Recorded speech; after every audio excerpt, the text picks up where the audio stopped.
There are stories in drag racing that you will never find in the official record. Stories about cars so fast, so illegal, so embarrassing to the organization that the NHRA quietly erased them from history and hoped no one was watching. Stories about champions who cheated so cleverly that inspectors looked the other way. About factory teams that broke every rule they helped write. About officials who handed out lifetime bans and then quietly reversed them when the cameras stopped rolling. For decades, these stories lived only in the whispers of the paddock, passed from crew chief to crew chief late at night in garages, away from microphones and press credentials. Today, those whispers become history. This is the top 10 drag racing scandals NHRA never wanted you to know. To understand why these scandals matter, you first have to understand what the NHRA really is. On the surface, it looks like a racing organization. Rules, safety, competition, a stopwatch, and a finish line. Simple. Enough. But underneath that, the NHRA is also a business. A multi-million-dollar brand built on television deals, corporate sponsorships, and the carefully maintained image that professional drag racing is a clean, fair, and tightly controlled sport. And businesses protect their image sometimes at any cost. Throughout its history, the NHRA has faced moments that threaten to expose the gap between the image and the reality. Moments involving cheating so sophisticated it rewrote the laws of physics. Feuds so bitter they destroyed careers overnight. Decisions so questionable that the people who made them spent years hoping the world would simply forget. Most of the time, the world did forget. The official records were updated. The names faded from results. The rule books were quietly rewritten. But the drag racing community has a long memory, and some stories simply refuse to stay buried. These are 10 of them. Number 10, the Way Station Conspiracy, how teams were cheating the SCA. For years, right under NHRA's nose, we begin at number 10 with a scandal that lasted not months, but years, and one that the NHRA handled with a silence so complete that most fans today have never even heard of it. In pro stock, weight is everything. Every competitor understands the basic equation.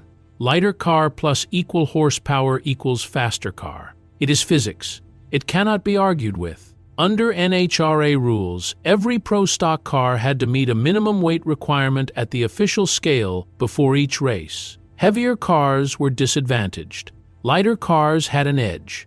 The rules were designed to keep competition fair. But several teams, working independently and sometimes together, discovered something the NHRA's inspection crews had not anticipated.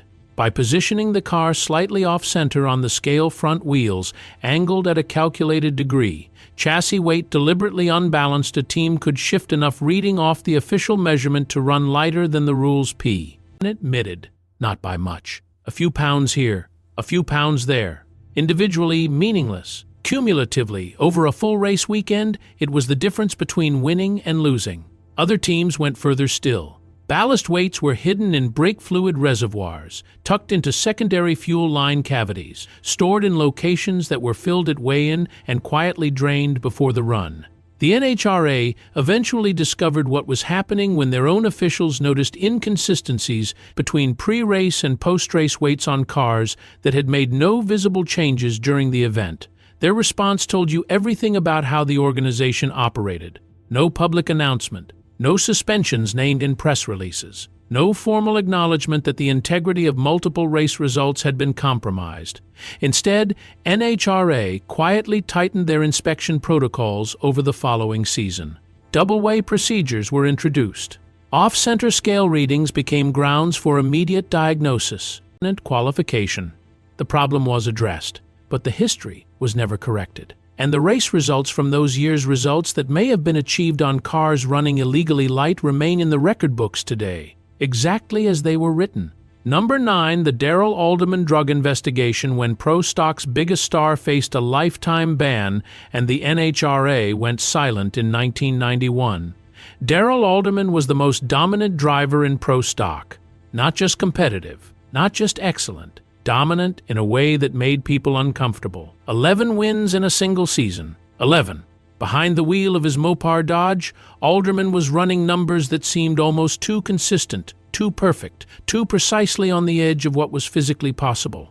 In the paddock, people talked. When the investigation came, it did not come from the NHRA first. It came from outside the sport entirely, law enforcement, and allegations that went far beyond any rule book. Drug charges, accusations of NIT, ruse oxide tampering on a level that, if proven, would have constituted not just a racing violation but a criminal conspiracy that touched multiple members of Alderman's circle. The NHRA found itself holding a situation it had no good options with. Alderman was their biggest star, a fan favorite, the face of pro stock for an entire generation of followers, the kind of driver that sponsors paid to associate themselves with. To publicly suspend him, to issue the kind of statement that the severity of the allegations demanded, would have meant admitting that their most celebrated competitor was the center of the most serious scandal in the sport's modern history. The investigation stretched on. Details were kept tightly contained. When Alderman eventually returned to racing, the public explanation was limited, carefully worded, and designed to close the chapter as quickly as possible. Many inside the sport believed the NHRA's handling of the situation had less to do with justice and morality, and to do with protecting the product. How much was fully investigated? How much was quietly settled to preserve a commercial relationship? The complete answer to those questions has never been placed in the public record, and the NHRA, as always, prefers it that way. Number 8, Connie Kalitta and the incident that almost ended a Legend A headlock, a lifetime ban, and a story that was quickly buried. Connie Kalitta had one of the most colorful personalities in the history of drag racing. Big talent, bigger reputation, a man who filled grandstands and made every event feel like something important was about to happen, which is exactly why what happened at one of his most critical races became one of the most embarrassing moments in NHRA's broadcast history and one of the least discussed. Calitor red lit. The margin was 0.002 of a second, an error so small it was essentially invisible to the naked eye. But in elimination racing, invisible errors end championships. The reaction that follows. Load was not invisible. According to every credible account from people who were present, Kalitta confronted an NHRA official on or near the live broadcast area with a physical intensity that escalated into what multiple witnesses described as a headlock in full view of the cameras. The broadcast team scrambled. Commentators found other things to discuss.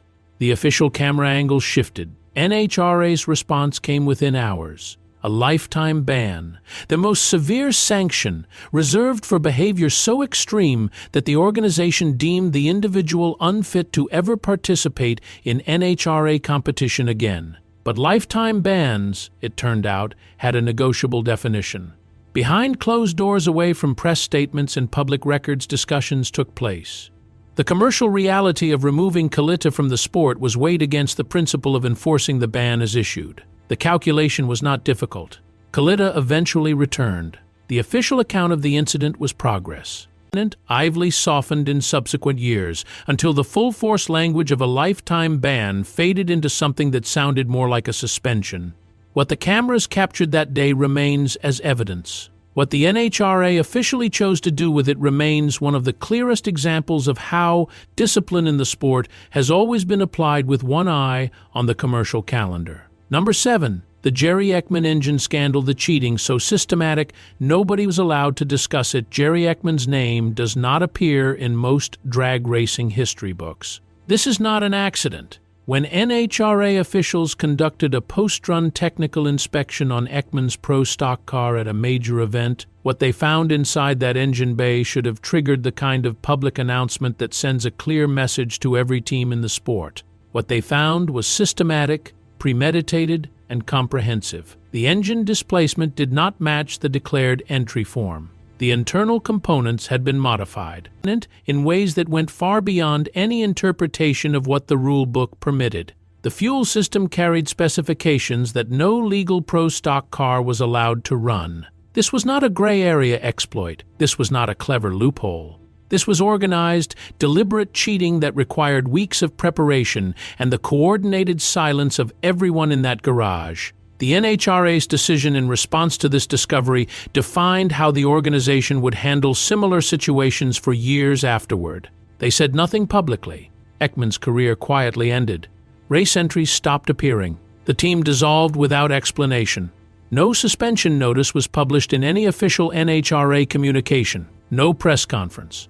No formal announcement to the competing teams that the integrity of previous races had been put in question. Just silence, and a name that slowly disappeared. The reasoning, understood by everyone inside the paddock and no one in the grandstands, was straightforward. A public acknowledgement. Acknowledgement of what had been found in that engine would have raised questions the NHRA could not answer cleanly. Questions about how long it had been going on. Questions about what else might be hiding in other engine bays. Questions about whether previous race results needed to be reviewed. Silence was safer. Silence protected the product. And so silence was what the sport received. Number 6, the Ford 427 Camry.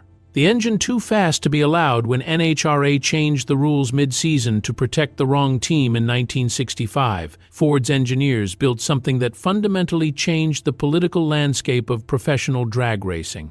The 427 single overhead cam, the Camry, was not developed casually. It was engineered with surgical precision for one specific purpose: to dismantle the Chrysler Hemi and end Mopar's stranglehold on NHRA competition. In controlled testing, the results were beyond impressive. The Camry produced power figures that made the existing competition look ordinary. NHRA acceleration numbers at test tracks left Ford engineers confident they had not just built a competitive engine, they had built the answer to every question anyone could ask about the future of drag racing power. The NHRA banned it before it raced officially, not because it violated the rules as they existed on the day the Camry was unveiled, but because, within a remarkably short period of time, the NHRA rewrote those rules in ways that the Camry could not satisfy. Inside the Ford racing program and across the paddock community, the explanation that quietly circulated was direct. Chrysler's Hemi engine and the manufacturers behind it had relationships with people inside the NHRA's leadership structure that Ford did not have. The Camry ban was not a technical decision. It was a political one. A decision made to protect a competitive arrangement that certain people at the top of the sport had an interest in maintaining. Ford did not accept the verdict quietly. They took the cam. To drag events that NHRA did not govern strips where alternative sanctioning bodies allowed the engine to compete. It won, consistently, against everything placed in front of it. The engine that NHRA declared too dangerous for regulated competition proved, on every track they sent it to, that it was simply too dominant for the people running the rulebook to allow anyone else to benefit from it. The Camry eventually faded from competition as rules evolved around it. But the circumstances of its ban became one of the defining examples of how the NHRA operated when commercial and political interests were threatened by pure engineering brilliance. Number 5, Bob Glidden's 10 championships and the questions nobody answered, the greatest pro stock career in history, and the whispers that followed it. Bob Glidden won 10 NHRA Pro Stock World Championships. 10. No one in the history of the class has come close to that number. No one today is trending toward it. For most of his career, whenever Glidden's name appeared alongside questions about how one team could sustain that level of dominance across so many seasons and so many rule changes, the NHRA's position was consistent. Their inspectors had found nothing illegal. Glidden was simply the best. The paddock told a different story. Over the course of his championship run, Glidden's engines consistently produced numbers that competing teams described as beyond what declared specifications should have allowed. His power to weight outputs, his reaction times, his consistency under inspection conditions, all of it was studied and analyzed by rival teams who could not find a legal explanation for what they were watching. Post-race teardowns were conducted. Cars were stripped and measured. NHRA officials went through the process with documented precision and consistently found nothing they could officially penalize. Whether that meant Glidden's cars were genuinely clean, or whether it meant that whatever was in those, ours was hidden beyond the technical reach of the inspectors on hand, that question was never definitively settled. What is not in question is the pattern. A level of dominance sustained over 2 decades that the rest of the pro stock field, despite enormous resources and motivation, was never able to replicate through declared legal means. Bob Glidden was without question one of the greatest minds the sport has ever produced. His engineering instincts were genuine. His driving ability was real. But in drag racing, genius and rule bending have never been mutually exclusive. and 10 championships achieved while rivals spent years unable to close the gap, left behind a legacy that the NHRA's official records describe in one language and the paddock describes in another. Number 4, the Sox Martin Hemi Dart that was erased from the record, the most dominant run in pro stock history that NHRA pretended never happened. Ronnie Sox and Buddy Martin were two of the most respected names in the history of pro stock. Not controversial names, not names associated with scandal, names that stood for professionalism, preparation, and legitimate speed, which makes what happened to their 1971 Hemi Dart one of the most revealing episodes in NHRA's institutional history. The car arrived at competition and ran. The times it produced were, according to everyone present who has ever spoken about it, figures that could not be explained within the framework of declared specifications. Not slightly fast, not impressively fast. Times that raised immediate and specific questions about what was actually inside that car relative to what the entry documents said was inside it. The NHRA's response was, in historical terms, extreme. The runs were not recorded in official results. No formal disqualification was issued, which would have required an explanation.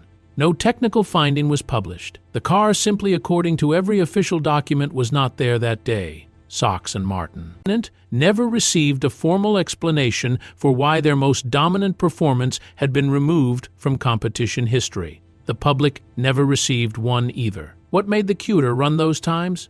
Technical historians have argued about the answer for decades.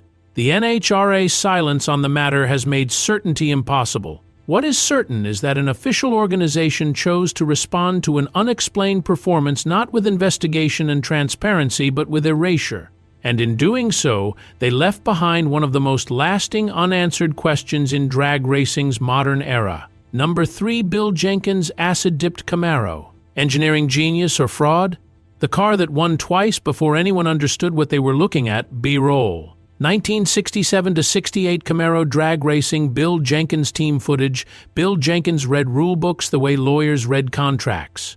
Not for what the rules said, for what the rules did not say. In the late 1960s, Jenkins arrived at NHRA competition with a car listed in paper.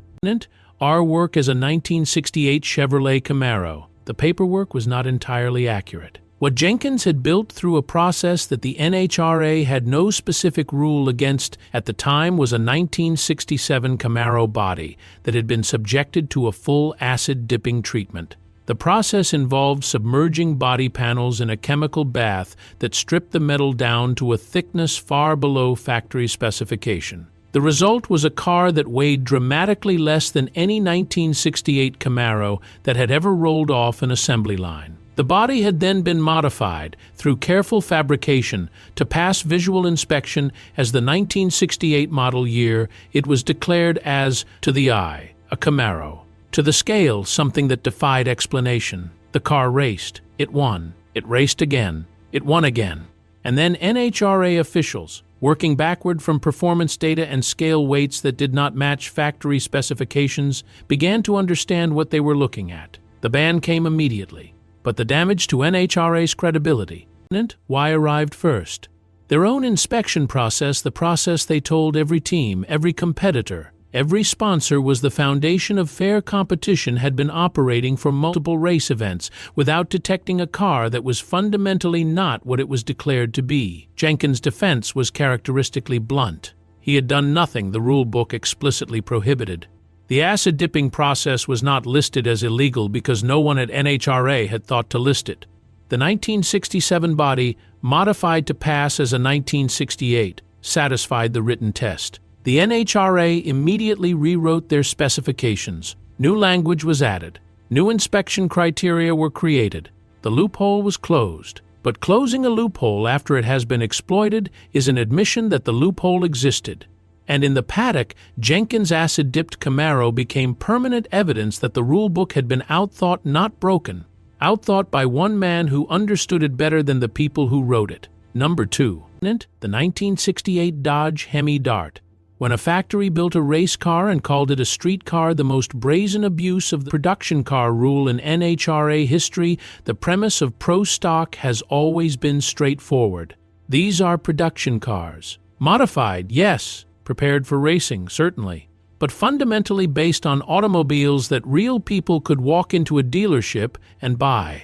The 1968 Dodge Hemi Dart exposed that premise as fiction. When Dodge delivered their factory lightweight Hemi Darts to authorized racing teams for NHRA Pro Stock competition, what arrived was not a modified street car. What arrived was a purpose-built race weapon that had been designed from the early engineering phase to exist on a drag strip with production car documentation attached to satisfy a rulebook that trusted manufacturer declarations. The body panels had been acid-dipped to near structural minimum thickness. The interior had been stripped of every comfort and safety feature not required by competition rule. Less. The windows were plexiglass. The hood was fiberglass. The doors were aluminum. The engine, a full race-prepared Hemi, bore only the most superficial resemblance to anything a civilian could order through a dealer option code. And the car was declared in every official entry form as a production-based street car eligible for pro stock competition. When the Hemi Dart began posting times that made veteran competitors look at each other across the paddock with expressions that needed no words, the NHRA was faced with an institutional crisis. They had built their most prestigious class on a promise to the public that the cars competing in it were connected to the cars in their driveways.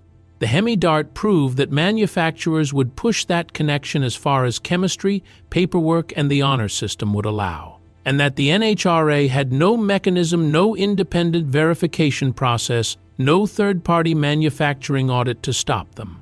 The car was eventually banned.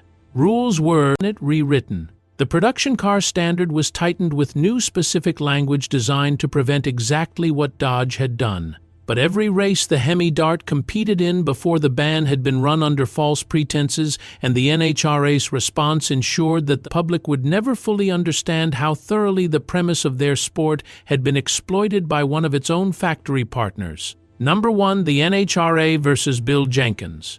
The war nobody was supposed to win, the complete story of how one man outsmarted an entire organization, and here we arrive at number 1, the scandal that contains all the others. The conflict that defined what the NHRA really was not just as a racing organization, but as a power structure that would use every tool available to protect its own interests against anyone who threatened them. Bill Jenkins versus the National Hot Rod Association. The full story begins with a car that almost everyone laughed at. The 1972 Chevrolet Vega was not supposed to be any or near a drag strip. It was a budget economy car built for commuters during the fuel crisis. Small, underpowered, poorly built owners complained about engines that burned oil, bodies that rusted before the payments were finished, and a reputation so bad that even Chevrolet seemed embarrassed by it. Bill Grumpy Jenkins did not see any of that. He saw a short wheelbase. He saw a lightweight body with aerodynamic proportions. He saw a car that, under NHRA's new 1972 weight rules, could qualify for a lower weight class that the big block cars dominating pro stock were physically unable to reach. While every other team spent money chasing horsepower, Jenkins spent his time studying the rulebook.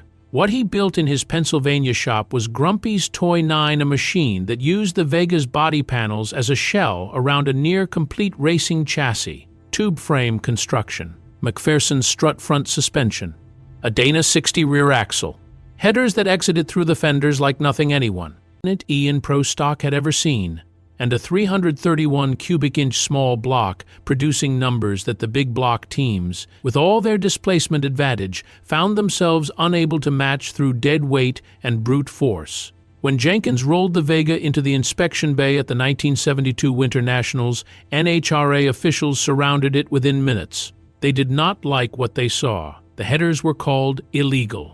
The tube frame was questioned. The entire philosophy of the car, lightweight body over race chassis, was challenged on the grounds that it violated the spirit of pro stock, even if no specific written rule explicitly prohibited it. Jenkins was thrown out before making a single run.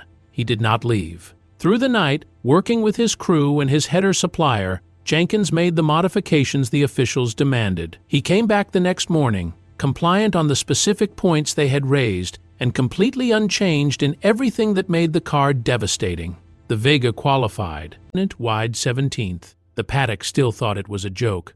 On race day, it ran a 9.6, then faster still. By the time the Vega reached the final, the paddock had gone very quiet. Jenkins won in the Vegas debut against the full field of pro stock, and the NHRA's response over the months and years that followed became the #1 scandal on this list, not because of what Jenkins did, but because of what the organization did in return.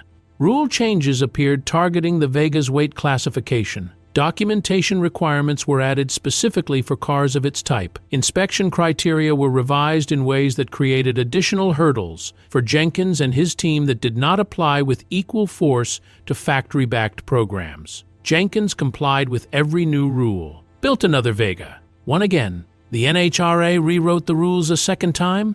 Jenkins won again, a third rewrite, a fourth. Each rewrite was an official document signed by NHRA leadership. Each one, read plainly, was an admission that the previous version of the rules had allowed Jenkins' car to compete legally. Each one confirmed, in the language of official policy, that the car they had tried to throw out at the 1972 Winter Nationals had been within the rules every single time.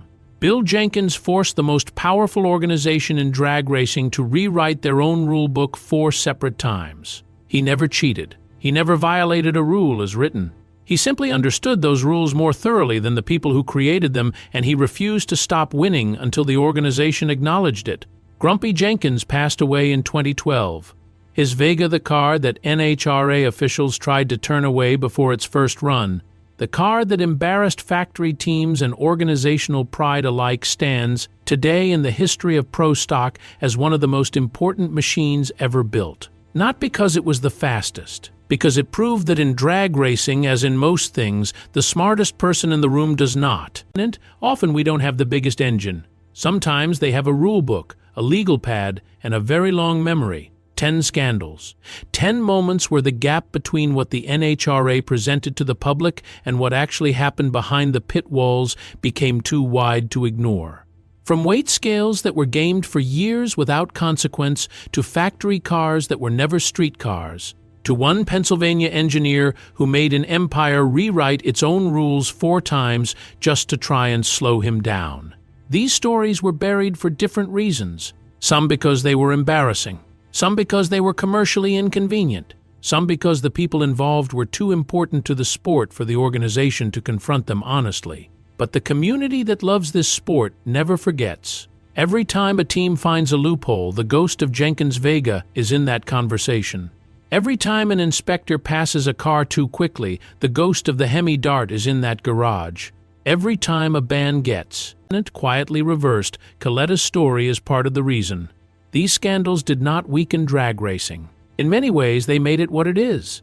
They forced better rules, better inspection, and a harder look at the distance between what the rule book says and what actually happens when engineers and competitors have enough money, enough motivation, and enough brilliance to find every crack in the system. Now we want to hear from you. Which of these 10 scandals shocked you the most? Is there one we left off the list, a scandal you know about that the NHRA has been hiding better than the ones we covered today? Drop it in the comments below. We read every single one. And if you have a personal connection to any of these stories, someone in your family who was there, a crew member who saw it firsthand, share this video with them. Because here at Regal Rides, we do not just cover the history of drag racing. We tell the stories they left behind, the ones they hoped you'd never find, the ones that, at chrome, steel, and horsepower, carry forward long after the official record has been rewritten. If this deep dive found you something new today, hit that like button. Subscribe to Regal Rides if you have not already. And stay close because there are more untold stories waiting right here on this channel. Until next time, keep the tires turning and the memories alive.